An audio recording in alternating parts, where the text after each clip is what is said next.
Welcome back to another technical deep dive here in the debug zone. Today we're tackling a big question and breaking it down with insights from other users. Hopefully this clears up some misconceptions and helps you get the answer you need. So buckle up, stay a little curious, and let's jump right in.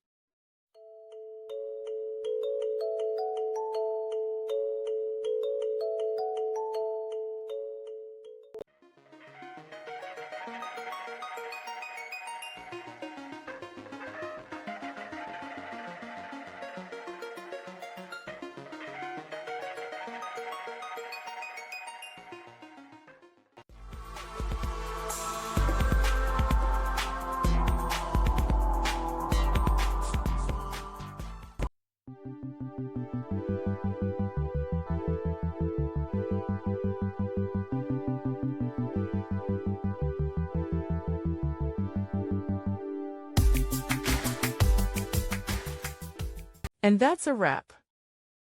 I hope you found the answer you were looking for.